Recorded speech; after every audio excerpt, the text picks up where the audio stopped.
사랑하는 시청자 여러분, 본문 말씀 로마서 12장 2절에 보면 너희는 이 세대를 본받지 말고 오직 마음을 새롭게 함으로 변화를 받아 하나님의 선하시고 기뻐하시고 온전하신 뜻이 무엇인지 분별하도록 하라 하셨습니다. 오늘날 세상은 죄악이 관영하여 너무나 세찬 육의 흐름을 타고 있습니다.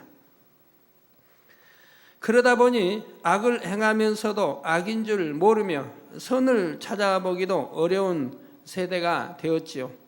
그러니 여러분은 결코 이 세대를 쫓아 육의 흐름을 타서는 안 되며 하나님의 자녀로서 거룩하게 구별되어 영의 흐름을 타야 합니다. 자, 하나님의 선하시고 기뻐하시고 온전하신 뜻이 무엇인지 분별하여 그 뜻대로 살아가야 하는 것입니다. 그래서 하나님께서 말씀하시는 선이란 무엇인지 깨달으며 성경에 기록된 여러 인물들의 선을 통해 각자의 마음을 조명해 봄으로 온영으로 들어오는 기회를 여러분에게 드리고자 하는 것이지요. 또 영혼육 이제 마쳤는데 더불어 이 선을 여러분들이 배우심으로 또 영으로 온영으로 들어오는데 큰 또 도움이 되게 됩니다. 이 말씀은 1997년 제5회 2주 연속 부흥성을 통해 증거되었던 말씀과도 맥락을 같이 합니다. 그 당시 부흥성회를 통해 말씀을 들었던 성도님들이 이 말씀을 통해 저의 신앙이 참으로 새로워졌고 크게 성장하게 되었습니다 고백하시는 것을 많이 들어보았습니다. 또 그때 이 선의 말씀을 듣고 아우 벅차다, 내가 그런 선후 단계에 과연 들어갈 수 있을까라고 생각했던 분들도 지금은 세월이 많이 흘렀지 않습니까? 그래서 이제 말씀 들으시면 아, 나도 들어갈 수 있겠다라는 자신감들이 많이 생길 줄 압니다. 또 당연히 들어가야 하는 것이고요. 진리를 사모하여 나름대로 달려왔다 하지만 더 깊은 단계로 들어감이 있어 잠시 주춤했던 분들도 자신의 부족함을 깨닫고 통해 자복하며 참으로 선한 마음으로 변화되기를 하나님 앞에서 굳게 다짐했었지요. 직접 성회에 참석하여 듣지 못했다 해도 책자와 테이프를 통해 은혜 받은 분들도 있었을 것입니다. 그러면 과연 여러분은 얼마나 선의 마음을 이루고 계시는지요? 여러분들은 가끔 이런 말씀 하시는 분들이 있죠. 저희 기도 받으러 나오셔서 저는 각종 예배도 잘 참석하고 기도도 쉬지 않고 했고 또 내게 맡겨진 사명을 잘 감당한다고 했는데 왜 이런 중환병이 들었는지를 모르겠습니다 라고 말씀하시는 분들이 있습니다. 그런 분들도 오늘 이 선의 말씀을 듣고 내가 과연 하나님이 원하시는 그런 선의 차원에서 얼마나 들어가 있는가를 살펴보시면 됩니다. 내가 만약에 그만큼 신앙의 경륜, 그만큼 연륜이 더 있고 또 교회 안에서 그만큼 더 머리라고 하면 죄종이라 아니면 장로나 이런 더 일꾼이라 더 머리라고 하면 그만큼 신앙도 성장해서 선도 성장해서 아버지 좀 닮아야 하지요. 부지런히 닮아가는 게 신앙생활입니다. 아버지 우리 주님 닮아가는 거, 아버지 닮아가는 게 신앙생활이지 그냥 듣고 그냥 평범하게 교회 왔다 갔다 하고 주어진 일을 한다고 해서 아버지가 기뻐하시는 게 아니라 이 말입니다. 부모가 자녀들을 공부시킬 때 자녀들이 그냥 학교 나왔다 갔다 하고 대충 그냥 숙제하고 대충 이렇게 학교 생활하게 그걸 원하는 부모는 없을 것입니다. 그 자녀들이 어찌하든 공부도 뛰어나게 잘하기를 원할 것이고 남달리 더 뛰어나게 잘하기를 원할 것이고 목표한 좋은 대학을 들어가기를 원할 것이고 또 나오면 좋은 직장에 들어가기를 원할 것이고 또 성공하기를 원할 것이라 이 말입니다. 자, 이 말씀은 올해 여러분이 그토록 바라시는 온영의 흐름을 타는 데 있어서도 매우 핵심적인 내용들이 들어 있습니다. 만약 그 말씀들만이라도 온전히 마음에 일구셨다면 지금이라도 여러분은 하나님 앞에서 영이라 온영이라 인정받을 수 있을 것입니다. 성도님들은 앞으로 증거되는 선의 말씀을 통해 정녕 아버지 하나님의 선하신 뜻이 무엇인지 밝게 분별하고 더욱 힘써서 선을 행하심으로 아버지 하나님의 기쁨이 될 수 있기를 바랍니다. 그래서 신속히 영으로 온 영으로 들어갈 뿐만 아니라 아버지 하나님께 더 많은 영광을 돌리며 아버지 하나님께서 예비하신 축복들도 마음껏 받아 누리시기를 주님의 이름으로 축원합니다. 제가 늘 여러분들 말씀드리죠. 영으로 들어가면 나는 배움이 없어서요, 뭐 고등학교밖에 중학교밖에 뭐 졸업을 못해서요, 그 문제가 아닙니다. 나 기술이 없어서요가 그 상관이 없습니다. 하나님이 영으로 들어오는 참 자녀들을 하나님이 친히 주관하시 인도하시는데 왜 축복된 길로 역사 못 하시겠습니까? 아버지가 친히 인도해 주십니다. 저도 그래서 하나님이 친히 저 축복된 그 길을 그대로 주관에 인도해 주셨습니다. 축복된 길로도 아버지가 다 하시는 겁니다. 내가 하려고 하는 게 아니에요. 아버지가 다 축복된 길로 친히 인도하신다 이 말입니다. 여러분도 마찬가지예요. 영으로 들어가시면 친히 아버지가 역사하는 거예요. 저는 영으로 들어가기 전에 바로 축복된 인도했는데 그건 제가 하나님 말씀대로 순종하며 그대로 살았기 때문에 그렇게 인도를 받은 거예요. 그래서 정확하게, 너무너무 정확하게 축복된 길로 아버지가 역사해 주셨습니다. 저만 그런 게 아니에요. 여러분 모두에게 해당되는 말씀이에요. 사랑하는 성도 여러분, 여러분이 영의 흐름을 타기 위해서는 매사에 하나님의 선하신 뜻이 무엇인지 분별하여 그 뜻 가운데 행해 나가면 된다 했습니다. 그런데 이것이 선인지 아닌지를 분별하기 위해서는 선의 기준이 있어야 합니다.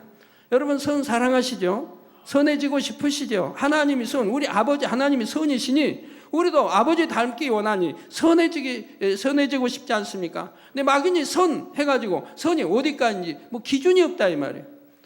그래서 지금 선의 기준을 아버지 하나님이 제시해 주셨다 이 말입니다. 선이라는 것이 이런 것이고 이렇게 선의 기준이 이런 것이다 라고 제시해 줬기 때문에 제가 설명해 드리면 하나님이 말씀한 선이 무엇인가를 여러분들이 알게 되고 자기를 비춰볼 수 있다 이 말입니다.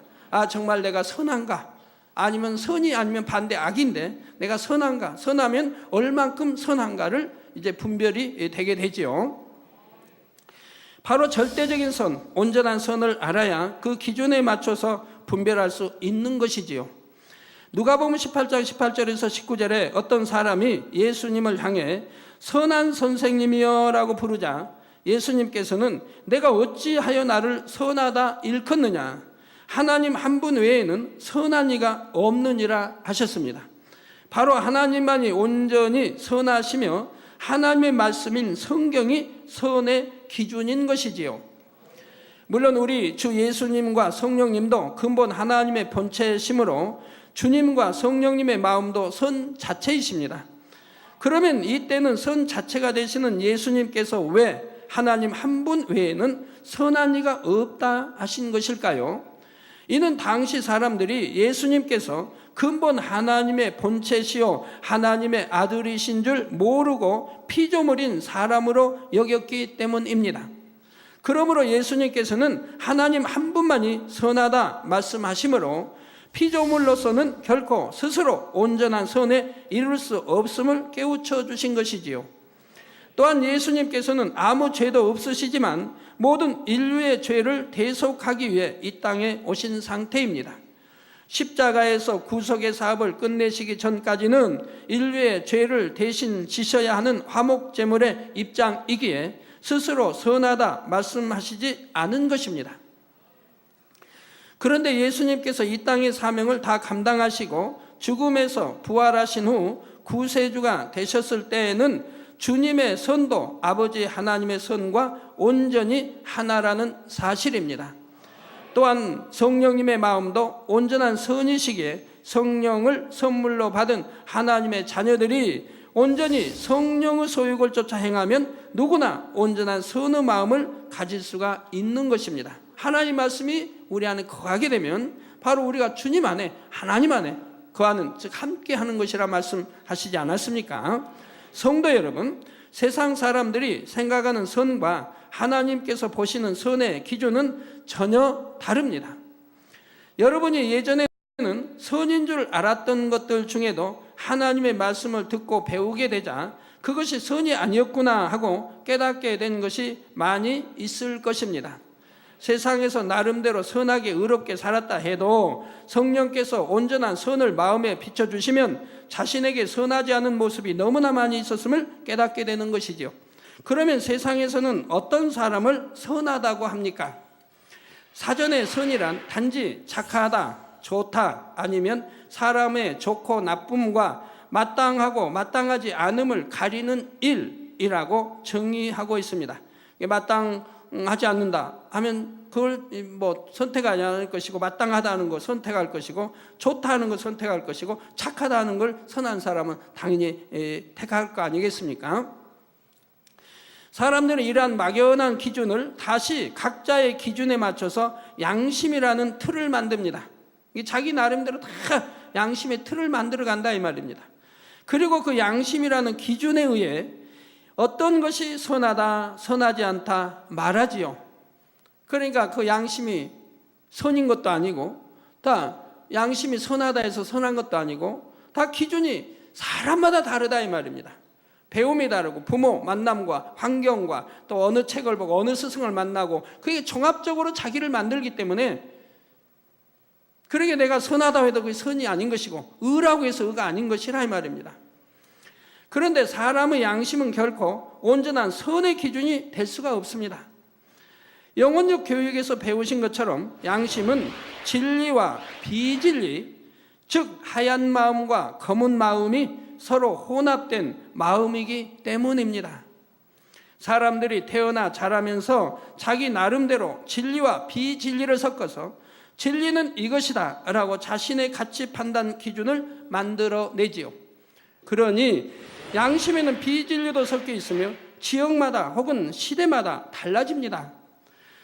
또한 같은 시대, 같은 곳에 산다 해도 사람마다 양심이 다 다르다는 사실입니다. 어떤 환경에서, 어떤 부모 밑에서 자랐느냐, 어떤 스승 밑에서 배웠느냐, 어느 소설책을 통해 감동을 받았느냐에 따라 서로 달라지지요. 어떤 사람에게는 이것이 선인데 다른 사람에게는 선이 아닐 수도 있고, 어떤 나라에서는 선으로 여겨지는 것도 다른 나라에서는 그렇지 않을 수도 있습니다. 또 그때 시대에 따라서 바뀌기도 하고요. 또 정치하는 사람에 따라 바뀌기도 하고 늘 바뀌는 거 볼 수가 있습니다. 자, 그러니 양심은 절대적인 선의 기준이 될 수가 없지요. 오직 영원히 변치 않는 하나님의 말씀만이 절대적인 선, 온전한 선의 기준이 될 수가 있습니다. 그런데 사람들이 선의 기준으로 삼는 양심과 하나님께서 말씀하시는 선의 기준은 매우 차이가 나는 것을 알 수가 있지요. 간단한 예를 들면, 예전에 소설을 읽다 보면 부모가 억울하게 죽었을 때 그 원수를 갚는 것이 자녀로서의 도리요, 의롭고 선한 것이라는 가치관이 깔려 있습니다. 그런데 한편에서는 원수를 갚았다 해도 다시금 또 다른 원한 관계가 만들어져서 계속해서 비극이 악순환되는 것을 볼 수가 있지요. 그래서 부모가 이제 억울한 일을 당하고 했으면 돌아가시면서도 유언을 내리잖아요. 내 원수를, 우리 가문의 원수를 꼭 갚아달라고 유언을 내리고 죽으면서도 악한 말, 여하튼 갚으라는 게 원수를. 자, 그래서 하나님께서는 원수 갚는 것을 악이라 하시고 용서하는 것이 선이라 하십니다. 마태복음 5장 43절 44절에 우리 예수님께서도 또 내 이웃을 사랑하고 내 원수를 미워하라 하였다는 것을 너희가 들었으나 나는 너희에게 이르노니 너희 원수를 사랑하며 너희를 핍박하는 자를 위하여 기도하라 하셨지요. 원수를 사랑하라는 얘기예요. 그런데 원수가 아닌 사람들을 사랑치 못한다면 이것도 얼마나 악입니까? 원수도 사랑해야 되는데, 원수도 아닌 우리 믿음의 형제, 더군다나 가족이든 사랑치 못한다고 하면 얼마나 악이냐 이 말입니다. 그리고 너희를 핍박하는 자를 위하여 기도하라는 거예요. 누가 핍박한 사람이 있으면 자, 기도하라. 어떻게 기도하라? 아버지 하나님, 저 누가 나 애매히 나를 그냥 핍박하고 욕을 하는데 아버지 떼찌해 주십시오. 그렇게 기도하라는 겁니까? 아니죠. 아버지 하나님 은혜 주시고, 저를 핍박하는 자에게 은혜 주시고, 아버지 밝게 알게 해주시고, 거기 오해가 돼 있으면 풀게 해주시고, 우리 맺힌 감정이 있으면 풀게 해주시고, 또 어찌하면 내가 풀 수 있는지 지혜를 주시고, 이러면서 선한 기도를 하게 된다면, 그리고 그에게 축복해 달라고 이렇게 축복의 기도를 하게 된다 이 말입니다. 자, 여러분, 그렇게 하고 계십니까? 그렇게 하고 계십니까? 나의 하나님 말씀인데 이런 거 아주 기본적인 거 하나도 여러분이 지키지 않을 때 도대체 어찌 되겠습니까? 너무 쉬운 것도 지키지 않아요. 이게 뭐가 어렵습니까? 아버지 말씀이니까 무조건 아멘하고 기쁨으로 순종하면 되잖아요. 옛날에는 진리를 몰랐을 때는 미워했다 할지라도 이제 미워하지 않을 뿐만 아니라 원수라 하더라도 원수라 빨리 풀어버리고 오히려 가서 사과하고 풀어버리고 이제는 원수 맺지 않은 이런, 그리고 오히려 축복이 기도해주고, 이렇게 하면 얼마나 좋습니까? 자, 또한 로마서 12장 20절에는 내 원수가 줄이거든 먹이고 목마르거든 마시우라. 내 원수가 줄이거든 먹이라는 거예요. 오히려 원수가 보면 아이고 싫어, 저 사람 옆에 가기도 싫어, 왜 저 원수는 저렇게 잘 되지? 왜 저 원수는 저렇게 잘 되는 거야? 그럴 게 아니라 오히려 원수가 혹여 잘 되지 않고 줄인다 해도 목마르도 오히려 줄이거든 먹이고 목마르거든 마시우라 이 말이다. 그리함으로 내가 숯불을 그 머리에 쌓아 놓으리라 하셨습니다. 그렇게 사랑해야 결국은 서로 화목하게 되고 원수 원한을 풀게 되고 화목하게 되죠. 이처럼 원수까지도 사랑하고 용서할 수 있을 때 피가 피를 부르는 비극적인 일들이 더 이상 되풀이 되지 않는 것입니다. 그러니 우리는 온전한 선의 기준이요 선 자체이신 아버지 하나님의 마음과 뜻이 담긴 하나님의 말씀을 부지런히 듣고 배워야 하지요. 또한 배운 것을 그대로 행함으로 마음에 일구어서 온전한 선, 참된 선에 이룰 수 있어야 하겠습니다. 그런데 이러한 온전한 선을 이루어가는 데도 과정이 있다는 사실입니다.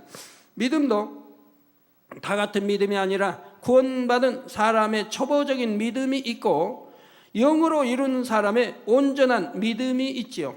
그래서 이 온전한 믿음이 되면 마가복음에 있는 16장에 있는 말씀이 그대로 임하죠. 믿는 자들에게는 이런 표적이 따른다.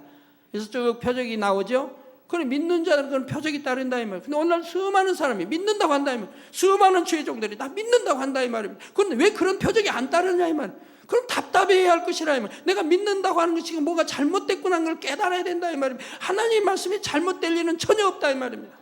분명히 말씀 그대로라 이 말입니다. 그런데 믿는다고 가리키고 믿는다고 하는데 왜 표적이 안 따르냐 이 말이에요. 그럼 왜 표적 따르는 대로 오히려 시기하고 질투하고 이단이라 몰아치느냐 이 말이에요. 얼마나 잘못된 신앙을 하고 있으면서도 자기들이 알지 못한다. 그거 잘 믿는다고 한다 이 말이에요. 왜 믿는데 하나님 말씀대로 이루어지지 않느냐 이 말입니다.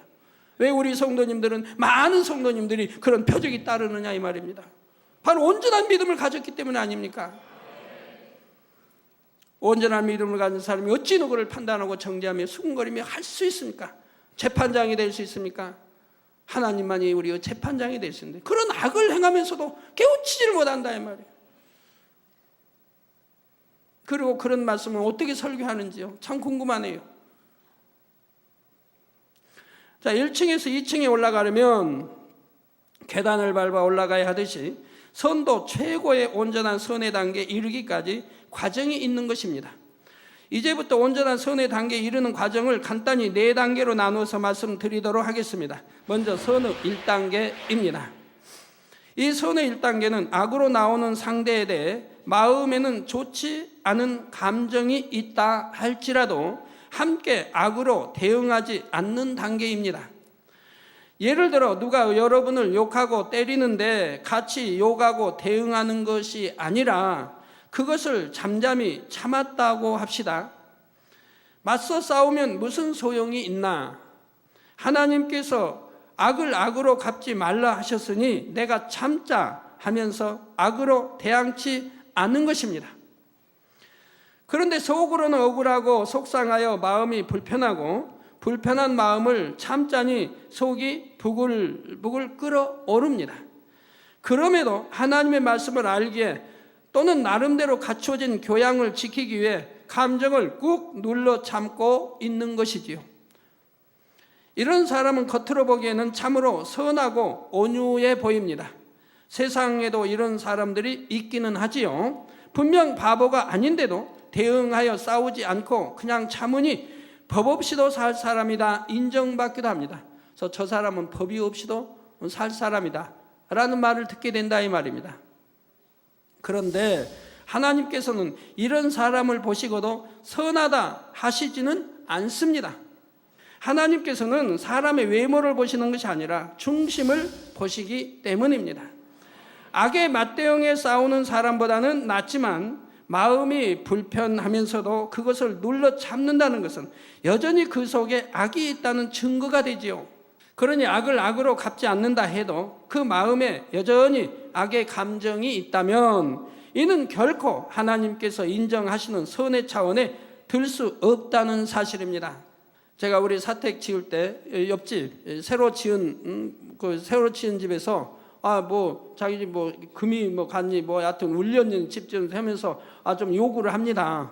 손해배상 해달라고. 우리는 해주라고 그랬어요. 해주라. 그냥 달라는 주라 해줘라. 그런데 그 집이 우리보다 먼저 지었거든요. 그 집에 지을 때 제 방이 거기에 딸려 있기 때문에 화장실이 금이 갔습니다. 화장이 금이 가고 붙였던 타일들이 떨어져 나왔습니다. 그래도 한 번 항의 안 했습니다. 가서 따지지도 못하겠습니다. 최정장도 가서 한무 소리 하지 말라. 그런 말 전하지도 말라. 집을 짓다 보면 이런 일도 저런 일도 생기지 않겠느냐. 옆집에서 지은 땅을 받아보면 울릴 수도 있고 하다 보면 금이 갈 수도 있는 건데 이건 많이 간 거 아니고 벽에 좀 부스러기 떨어지고 그런 것 좀 약간 금 갔으니 그거 가지고 못 살 것도 아니니까 아무 소리 하지 말고 이런 일이 있다고 전하지도 말라고 했어요. 그 집은 완공되고 이제 저희 집이 이제 그다음 지어가니까 그 집에서는 태뜸 시비에 온다 이 말입니다. 금이 갔다 한다. 그러면 우리는 해주라고 그랬어요. 금이 가서 저 집에 피해가 갔다면 거기에 맞게 해주라.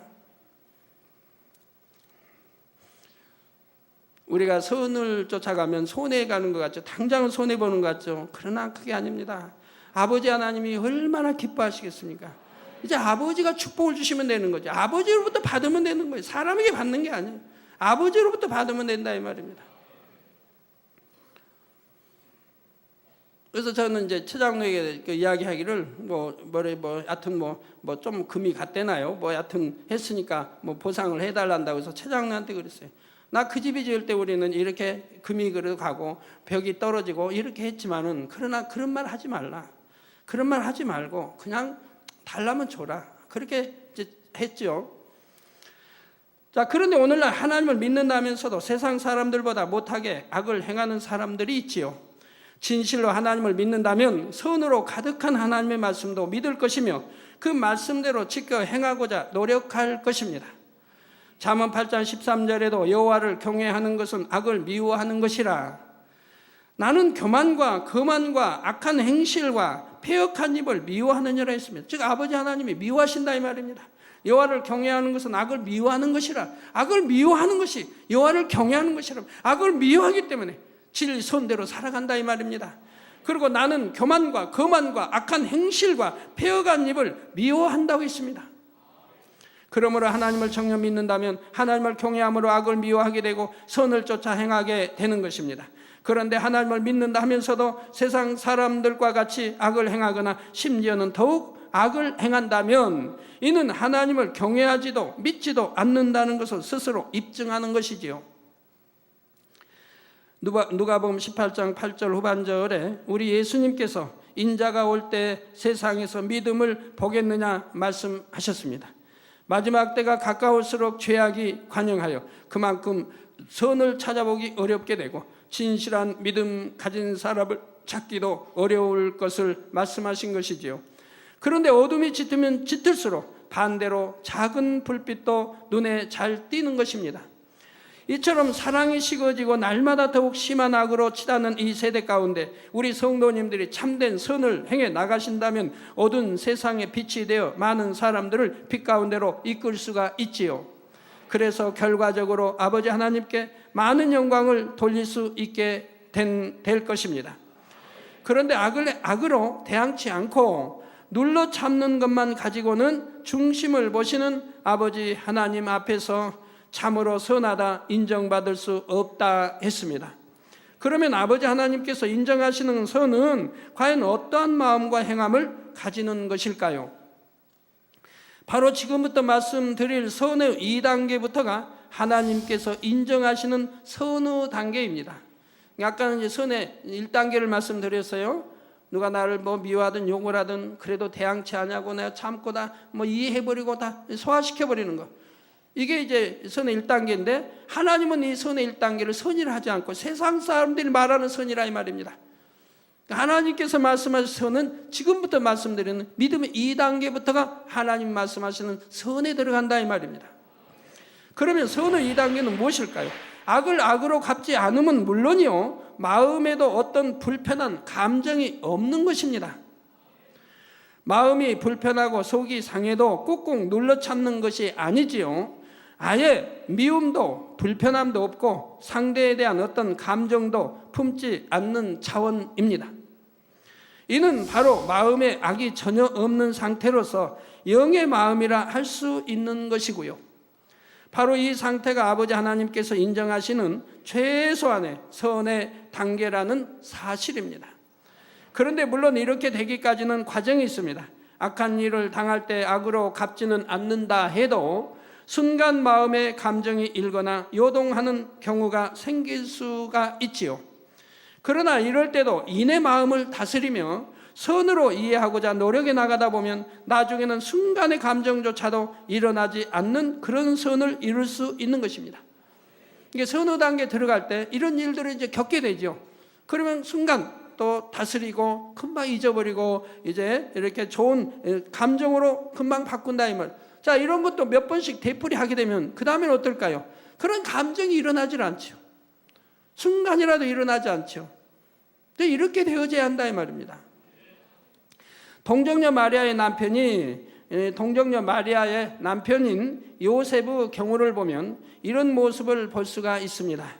자신의 약혼녀가 자신과 동침하지도 않았는데 잉태한 것을 알게 됐을 때 보통 사람은 어떻게 하겠습니까? 간음했다고 판단하므로 율법을 쫓아서 벌을 주려고 했을 수도 있고 그냥 참는다 해도 평안한 마음은 아니었을 것입니다. 약혼녀에게 배신당했다는 생각 등으로 감정이 심히 상하기 마련이지요. 그러나 마태복음 1장 19절에 그 남편 요셉은 의로운 사람이라 저를 드러내지 아니하고 가만히 끊고자 했다고 나옵니다. 자, 얼마나 선한 사람입니까? 여러분 남편 되신 분들, 우리 남성도님들 한번 여러분이 그런 입장이 되었다고 하면 과연 여러분들 어떻게 나오겠습니까? 요셉과 비교하여 요셉은 지금 성령을 받은 것도 아니에요. 진리로 뭐 해서 피해가 싸워 버리고도 아니에요. 이렇게 마음 중심이 선하다 이 말이에요. 그래서 그 남편 요셉은 의로운 사람이라, 그러니까 의로운 사람이라고 성경에 나온다 이 말입니다. 의로운 사람이라 저를 드러내지 아니하고 가만히 끊고자 했다 이 말. 뭐 소문 낸다든가 누구에 알린다든가 그러지도 아니하고 그냥 가만히 끊고자 했다 이 말. 불러서 따진다든가 욕을 한다든가 혈기를 낸다든가 어찌 감히 나를 속이고 네가 어찌하여 이렇게 약혼까지 해놓고 정혼까지 해놓고 이럴 수가 있는가라고 하지도 아니하고 그냥 가만히 끊고자 한다 이 말입니다. 그러니 하나님께서도 이처럼 선한 요셉에게 마리아가 잉태한 아기가 구세주로 오신 예수님이심을 알려주셨죠. 이렇게 선하기 때문에 하나님의 음성을 들을 수가 있다 이 말입니다. 이렇게 선한 사람이 하나님의 음성을 들을 수가 있는 것이라 이 말입니다. 왜 구약만 듣습니까? 왜 신약만 들었습니까? 2000년 지금은 못 듣습니까? 동일한데 이렇게 선한 사람들은 하나님의 음성을 들을 수가 있다 이 말입니다. 자주는 듣지 않는다 해도 그래도 필요에 따라서는 들려주신다 이 말입니다. 우리 그리스도인들은 최소한 이 정도의 선은 마음에 이루어야 합니다. 그래야 원수마귀 사단이 여러분을 어찌하지 못하고 시험 환난도 당하지 않게 됩니다. 교회 다닌다고 핍박받지도 않고요. 이에 대해 요한일서 5장 18절에 하나님께로서 난 자마다 범죄치 아니한 줄을 우리가 아노라. 하나님께로서 난 자마다 범죄치 않는다. 그런데 여러분이 범죄를 한다, 진리 알고 더군다나 그만큼 일꾼된 사람이 범죄한다면 하나님이 뭐라고 하시겠습니까? 성경은 분명히 하나님께로 난 자마다 범죄치 아니한다 했습니다. 그러면 내가 하나님께로서 지금 낫다 할 수가 없는 거죠. 아직도 원수마귀 손에 있다는 거죠. 원수마귀 또는 사단의 지배를 받고 있다는 얘기입니다. 그래서 범죄치 아니한 줄을 우리가 아노라. 하나님께로서 나신 자가 저를 지키심에 악한 자가 저를 만지지도 못하느니라 말씀하셨지요. 원수마귀 사단이 악을 부추기는 대로 순종하여 악으로 생각하고 악으로 말하며 악을 행하는 사람은 아무리 교회를 다닌다 해도 하나님께 지킴받을 수도 없고 축복받을 수도 없지요. 그러나 하나님께서 인정하시는 이 최소한의 선만 이룬다 해도 그 선이 빛으로 역사되어 자연히 어둠이 물러가는 것입니다.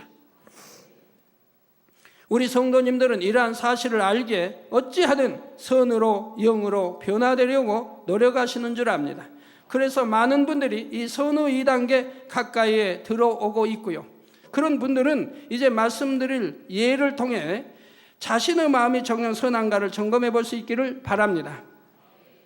만일 여러분이 어떤 분야의 책임자로 있는데 아랫사람의 실수나 잘못으로 인해 일이 잘못되었다고 합시다. 이런 경우 그래도 많은 분들이 제 앞에서 제 탓입니다, 제가 더 잘 돌아보지 못한 까닭입니다 라고 고백하며 회개합니다. 제 앞에서까지 아랫사람을 탓하며 잘못을 떠넘기려 하거나 어떤 핑계나 변명을 대어 책임을 회피하려고 하는 경우는 드물지요. 못 가다도 있긴 있습니다만 그래도 드문 편입니다. 그런데 그 다음에 과연 어떠했는지요? 정녕 자신의 잘못을 통감하며 어떻게든 책임을 지는 행함을 보였는지요? 아니면 마음 한편에는 아랫사람을 탓하는 마음이 남아있어서 그 일로 인해 자신이 당한 어려움까지 합하여 감정적으로 책망하지는 않았습니까? 제 앞에서는 민망해하며 제 탓입니다 했지만 돌아서서는 다른 사람을 탓했다면 이는 결코 선하다 할 수가 없습니다. 왜 내 탓입니다 해놓고 왜 돌아서서는 또 너희 탓이다라고 하느냐 이 말입니다. 그러니 그 회개할 마음이 되겠습니까?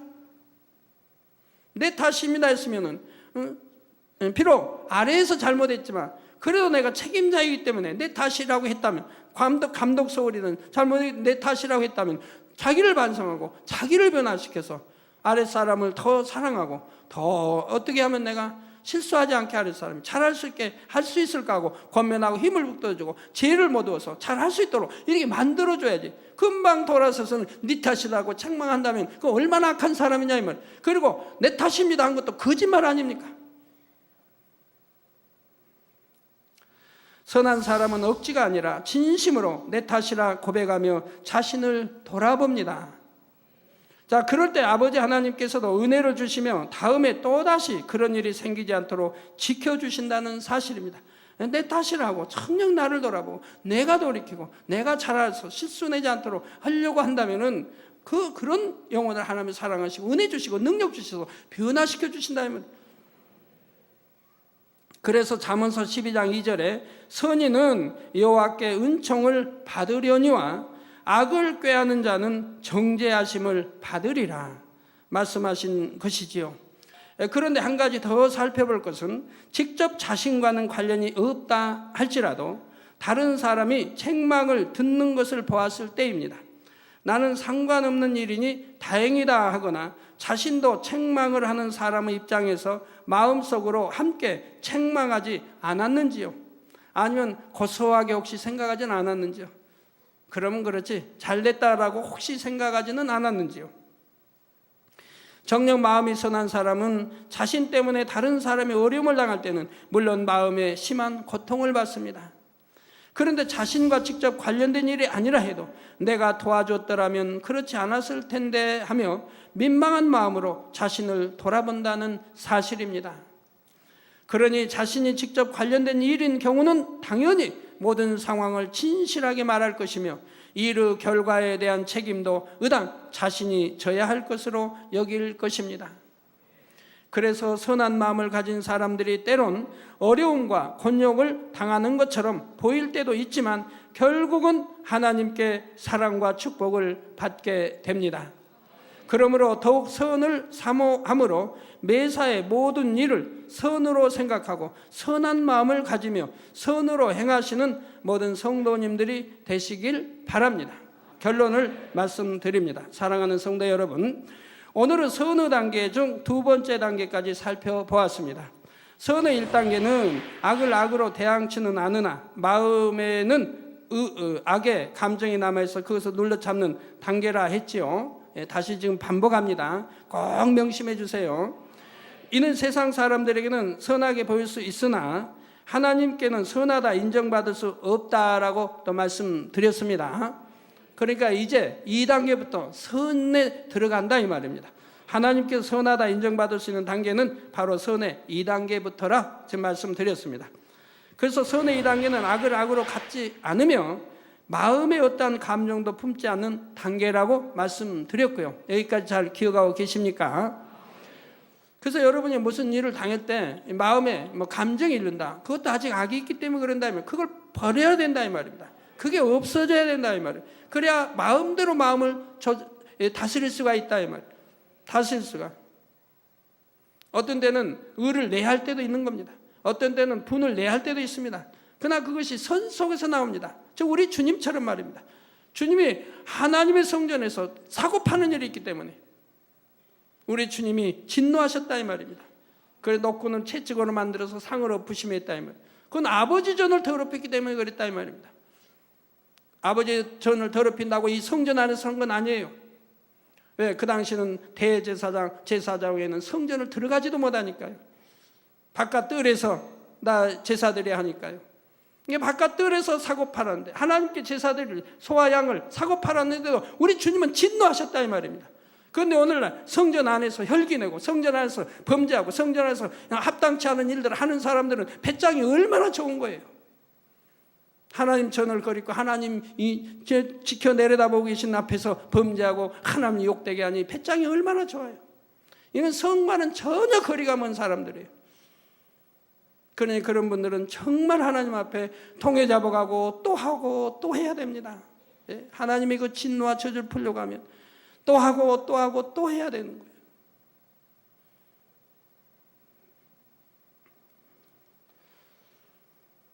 그래서 마음의 어떤 감정도 품지 않은 단계이고요. 이 선의 2단계만 이르러도 여러분의 마음에는 이미 천국이 임하게 됩니다.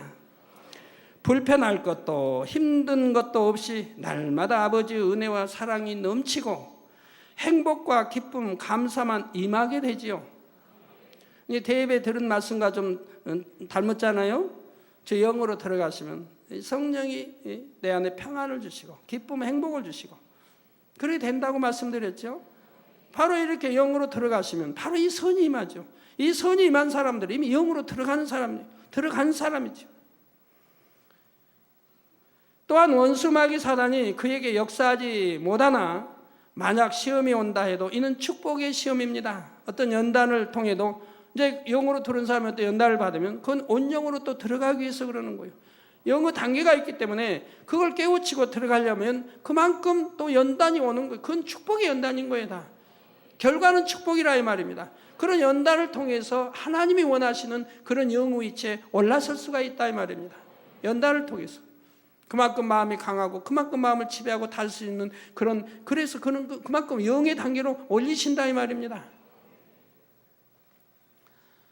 어떤 상황이 되어도 오직 선으로 통과할 터이니 그 연단을 통과하고 나면 하나님께서 예비하신 위로의 상급이 기다리는 것이죠. 그래서 반드시 또 위로의 상급 주십니다. 하물며 더 높은 차원, 더 높은 차원의 선을 이룰 때는 그 행복과 축복이 어떠하겠습니까? 그러므로 성도님들은 신속하게 악을 벗어버리고 다음에 선의 3단계, 4단계의 말씀을 증거할 때에는 최소한 선의 2단계는 들어와 계시길 바랍니다. 그래서 하나님께서 매 순간 여러분의 삶에 동행하시며 여러분으로 인해 기쁨을 이기지 못하는 성도님들이 다 되시기를 주님의 이름으로 축원합니다.